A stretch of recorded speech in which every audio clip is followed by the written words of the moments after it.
What's up, nerds? NanMan here, and we're back with a new season of NanMan's Nerd Corner. Now, things are going to be a little bit different this season. We're going to be sprinkling in a few interview podcast episodes in addition to our regular, just kind of nerdy stuff that we've been doing, Magic the Gathering, all that kind of fun stuff here. Now, we're doing our kind of adventuring along as we start talking about all the stuff that's been going on this year. This one's going to be a little bit heavier on esports related topics, which is a little bit different from what we have been doing as of late, since there has been more of the kind of Magic the Gathering talks and other nerdy talks. But again, our main focus is just all things nerdy, since this is my own little nerdy corner of the internet, and I'm gonna do my best to try to speak into the microphone and not just sit there and constantly turn my head away, because we're trying to do this phone recording for this episode, so the audio might be a little weird. I don't know, and if it is, then we'll figure it out. So here's how things are going. It is 2023, and it's almost like the esports bubble is starting to pop. Not as big of a pop or explosion as some people might expect. It might just be we're starting to see the first ripplings of things. Now, for those that do not know, my involvement in esports mainly at this point in time is from a spectator point of view. Previously, I was a commentator for StarCraft 2, working a lot of online and small local events or LANs, as well as kind of, a few different sprinklings of things. I'm currently working with Champ on some StarCraft videos on their YouTube channel. So if you guys want to check out some kind of more in-depth related to real-time strategy stuff, you guys can check that over on Champ's stuff, which I'll probably start posting up some links. I do on Twitter when new stuff comes out, so you can see those stuff. But for the most part, I'm more of a behind-the-scenes video essay, documentary style esports aficionado at this point, and not as and involved in the commentary or player base as I was back in that 2011 to 2015 era. I did a little bit of casting in 2018, but regardless, I'm more of a spectator now, and so the stuff that I'm seeing is kind of where my radar is, at least within the esports scene. I'm seeing things like organizations closing, like the Guard, for one, who is a big shock to a lot of people by mainly the facts that it's backed by, billion-dollar people, and just out of nowhere, as they are competing in stuff like the Valorant Championships, the VCT. Their team was currently doing very, very well in the challenger aspect of it. They were sitting 2-0 and well on their way to kind of progressing into kind of the next stage of the new Valorant tournament system. They closed their door. All of the players, all of the content creators, everybody involved in it lost their job. There was people that had moved to Los Angeles, and 2 weeks later, after they moved, boom, they're out of a job. So this was not a known thing for the rest of the organization.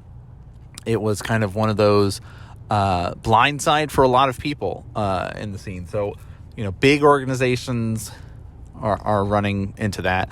Kind of along those lines, the joke has been running around, especially as Disguised Toast has created his own Valorant team to compete in the VCT. His whole thing is, how do esports organizations make money? Because he's finding out that it's just sort of a money sink right now and not really working out. And he's already said that, we're going to have the team up and running for, I think he said 2 years guaranteed, and hope for the best, give the players a chance to actually make progress together and see if they can do something with their Valorant team. That's the Valorant side of things, which is interesting. Organizations are closing, things aren't working out as well as people expected, because it is hard to make money. You can get merch, you can do these different things like that, but actually making money in it, sponsorship deals. But if you're not getting big sponsorship stuff, if you're not getting a lot of merch sold, then where else is your revenue coming from? So it makes it hard for people to create orgs and existing orgs to continue to exist, as they are operating at a loss most of the time.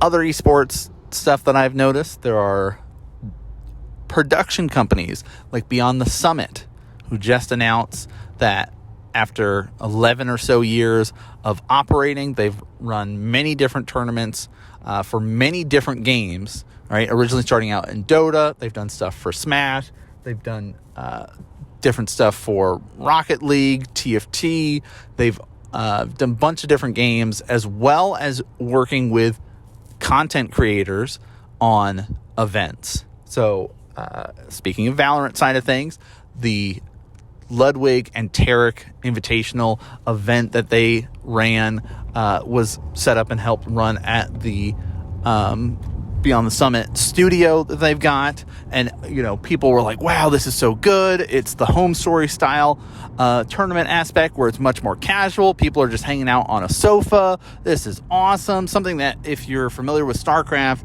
and the RTS side of things and the Home Story Cup, you have seen before. You know how great it is. And now the rest of the world is starting to see that from the Valorant. But yeah, so they've done different stuff with different content creators. And now things are done. They have said we cannot continue the way that things are projected and the way things are looking. It's not feasible. It sounds like everybody knew that this was going to be happening going into the year, or at least for a little bit while. It wasn't a blind side like it was with the guard closing. The people there are no longer able to work in this capacity anymore. Now, I guess the owner was tweeting out and stuff and saying, hey, I can vouch for anyone on the team, anyone that has done stuff. If you want production work done, these guys are awesome. If you need people, I'll happily give recommendations. Please pick somebody up. They're great. So that is cool. I mean, they have done great job, at least with the stuff that I've watched, from back in their Dota days to even like their stuff nowadays. So that's another aspect of it, is like production companies that have worked on stuff within esports for 11 years are now closing their doors. The other aspect is, I have to go back to the StarCraft aspect. We got the announcement, Blizzard, which we kind of anticipated. Blizzard is no longer supporting the prize pool for any esports tournament related to StarCraft 2. That means that previously, for the last couple of years, when they had partnered up with ESL and IAM and doing their events, as well as partnering up with GSL to help fund some of the prize pool, that is now done and over with. IAM, Intel Extreme Masters, right, the ESL side of things, they have agreed to continue supporting StarCraft 2. They said, you know what, we are going to do it. We are not giving up on the scene yet. It's gonna continue even after Blizzard has pulled their support, and they have kind of laid out how they're going to do that. They have combined a couple of regions together, where previously stuff like the North American region was separate from the South American region, all right, or the Latin American region as they refer to it, which includes Mexico as well as South America.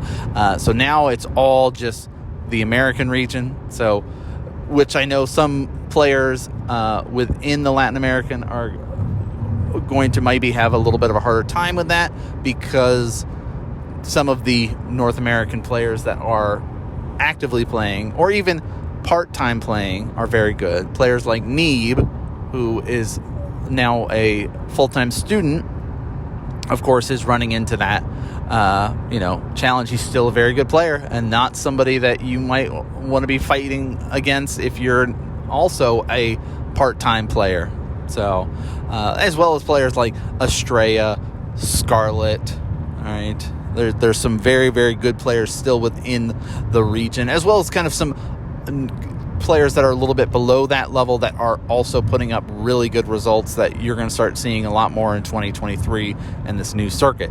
But, of course, there's great Latin American players, right? Major is one of those big ones that come to mind. But so that region has been combined. The other big change with our StarCraft stuff is that the Chinese scene has been combined into kind of it's no longer separate. It's now in the kind of Asian scene, which also includes the Australian scene as well, kind of added in, that just kind of this big catch-all for basically Korea, Europe, Americas, Asia is how they're kind of lumping everything together in this sort of region, spaced out area.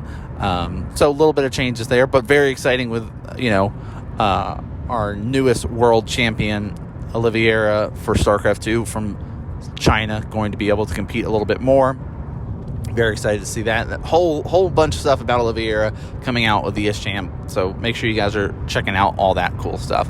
But so restructuring of that. The other big thing is GSL is changing. They are reducing the amount of players that can play by locking out the amount of spots that are available and shrinking the tournament down. Also, top 4 players are the only ones that guaranteed lock in, get to play next season. Everybody else has to qualify. Prize pool has been reduced significantly. The beginning rounds are played online. It's not until, I want to say, the semifinals and the finals that are played offline. So everything before then is going to be online. So a big shift. Now, we would assume Tasteless is doing coverage for that. Artosis, of course, is in Canada, so I don't believe he'll be doing any of the offline events unless he's just flying directly there for that. But that's very, very, very, very unlikely that would happen with the amount of prize pool and everything that they're doing, and switching to this online portion to reduce the cost that they have to cover for their events. ASL is still going to be running, and that's going to be coming back. But again, prize pools have been reduced for all events, so things are changing within that scene as well. So I'm really interested to see what's going to happen in 2023 with the rest of the world, rest of the esports. How are things going to work? Are we going to start seeing more organizations close? Are there going to be more events that are going to start crumbling and disappearing over the next couple of years? I mean, it's sad to say, but maybe this shrinking down will help some. I don't know. I never like seeing this sort of shrinking, because we saw this, years ago as well, when StarCraft 2 was really, really big, and things started to kind of collapse down and restructure, and then it just sort of, okay, we found our strength within this smaller bubble now, and this works. So maybe this just big growth that we've been seeing is now reached its limits, and now we're going to shrink down a little bit and find that equilibrium again. But I don't know. Let me know what you guys are thinking. Are there any esports or rumblings or things that you're hearing, you're seeing out there that's got you interested in what's to come in the future?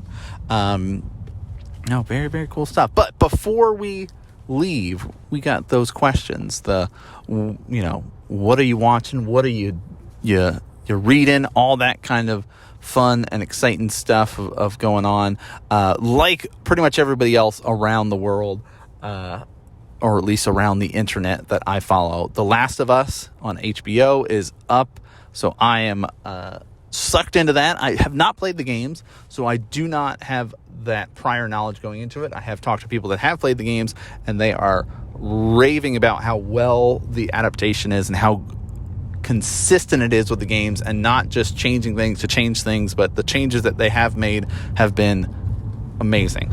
So very happy with that. Last of Us is great.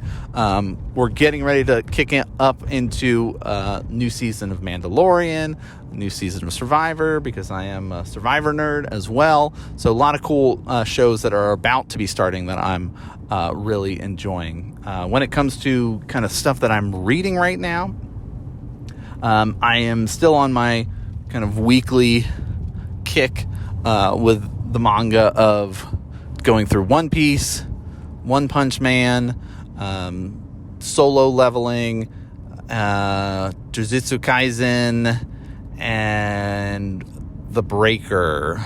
I can't remember. So there are, for those that don't know the Korean manga for The Breaker, it's one of those martial arts ones, but this is the third iteration of it, continuing the story but under slightly different names for The Breaker. And I can't remember what the specific name is for this iteration of it. It's still The Breaker, but there's like other names that go behind it. So I'll look it up and let you guys know. If you actually want to know, you can message me and I'll tell you. But those are the main things that I'm watching and reading at the moment. But in tabletop and other nerdy news, we have gotten sucked back into doing some stuff with Warhammer. So there is that excitement. So we will be doing some episodes related to Warhammer and tabletop gaming.